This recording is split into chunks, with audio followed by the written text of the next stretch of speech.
warahmatullahi wabarakatuh. Jumpa lagi dengan pelajaran kimia. Kali ini kita akan membahas tentang larutan penyangga. Sebelum membahas larutan penyangga, kita akan lihat terlebih dahulu tujuan pembelajarannya. Setelah mempelajari materi ini, kamu diharapkan memiliki kemampuan sebagai berikut. 1. Memahami pengertian larutan penyangga dan penggunaannya dalam kehidupan sehari-hari. 2. Memahami jenis-jenis larutan penyangga dan cara pembuatannya. 3. Memahami kapasitas dan cara kerja larutan penyangga. Yang keempat, dapat menentukan pH larutan penyangga. Yang pertama, pengenalan larutan penyangga dan penggunaannya.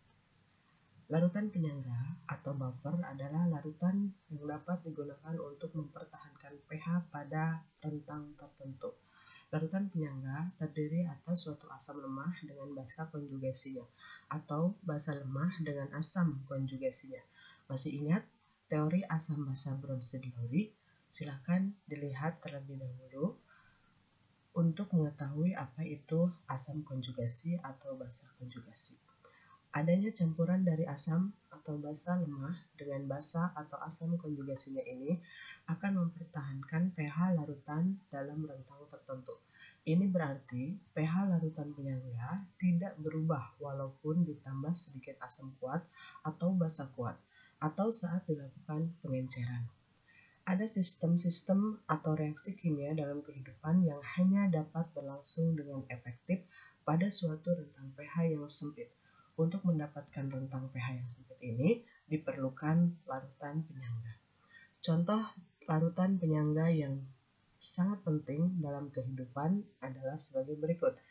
Yang pertama, campuran asam karbonat dengan ion bikarbonat dalam darah berfungsi untuk mempertahankan nilai pH pada rentang sekitar 7,4. Yang kedua, campuran H2PO4 dengan HPO4 2-min berfungsi sebagai sistem penyangga pada cairan intraseluler. B. Jenis-jenis larutan penyangga dan cara pembuatannya. Jenis-jenis larutan penyangga ada dua macam. Yang pertama, larutan penyangga asam. Larutan penyangga asam terdiri atas asam lemah dan basa konjugasinya. Larutan penyangga ini bekerja untuk mempertahankan pH sistem pada daerah asam atau pH kurang dari 7. Contoh dari larutan penyangga asam ini adalah CH3COOH dengan CH3COONA yang mengandung basa konjugasinya CH3COO-. Yang kedua, larutan penyangga basa. Larutan penyangga basa terdiri atas basa lemah dan asam konjugasinya. Larutan penyangga ini bekerja untuk mempertahankan pH sistem pada daerah basa atau pH lebih dari 7. Contoh larutan penyangga basa adalah campuran dari NH4OH dengan NH4Cl yang mengandung asam konjugasi NH4+. 2. Pembuatan larutan penyangga. Larutan penyangga asam. Komposisi dari larutan penyangga asam adalah asam lemah dengan basa konjugasinya. Komposisi tersebut dapat dibuat dengan dua cara, yaitu pertama mencampurkan asam lemah dengan garamnya, dan yang kedua mencampurkan asam lemah berlebih dengan basa kuat. Yang B. Larutan penyangga basa. Komposisi dari larutan penyangga basa adalah basa lemah dengan asam konjugasinya. Komposisi tersebut dapat dibuat dengan dua cara juga, yaitu 1. Mencampurkan basa lemah dengan garamnya, dan yang kedua mencampurkan basa lemah berlebih dengan asam kuat.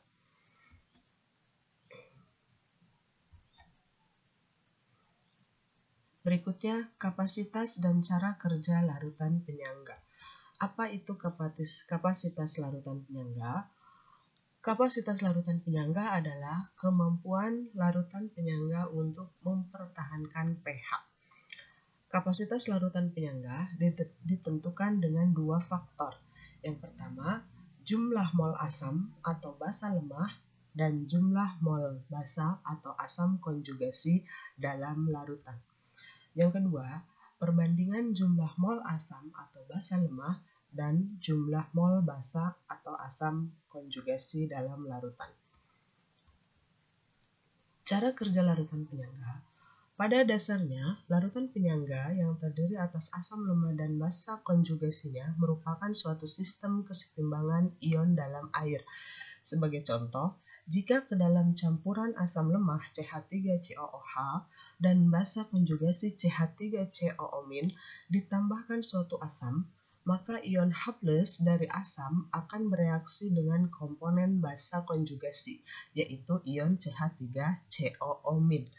Jika ke dalam campuran tersebut ditambahkan basa, maka ion OH- dari basa akan bereaksi dengan komponen asam lemah, yaitu CH3COOH. Hal yang sama juga terjadi pada larutan penyangga basa. Sebagai contoh, jika ke dalam campuran NH4OH dan NH4Cl yang mengandung asam konjugasi NH4+ ditambahkan suatu asam, maka ion H+ dari asam akan bereaksi dengan komponen basa lemah, yaitu NH4OH. Jika ke dalam larutan tersebut ditambahkan basa, maka ion OH- dari basa akan bereaksi dengan komponen asam konjugasi, yaitu NH4+. Dengan demikian, penambahan asam atau basa pada larutan penyangga tidak mengubah pH larutannya. Yang D, perhitungan pH larutan penyangga. Untuk menghitung larutan penyangga asam, diperlukan rumus, yaitu mencari konsentrasi H+, di mana rumusnya adalah konsentrasi H+ sama dengan Ka dikali A dibagi dengan G kali valensi, di mana Ka adalah konstanta ionisasi asam lemah, A adalah mol asam dalam larutan penyangga, G adalah mol garam dalam larutan penyangga, valensi adalah jumlah anion sisa asam yang dilepaskan oleh garam, dan G kali valensi adalah jumlah mol basa konjugasi.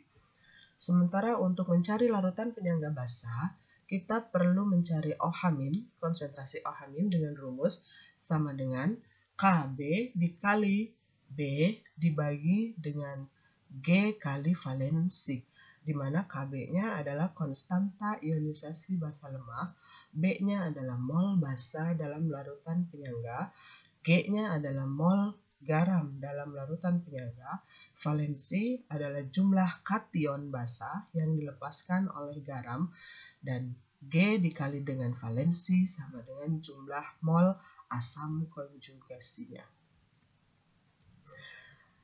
Demikian penjelasan tentang larutan penyangga.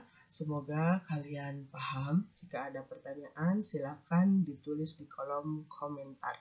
Terima kasih. Sampai bertemu lagi di video-video berikutnya.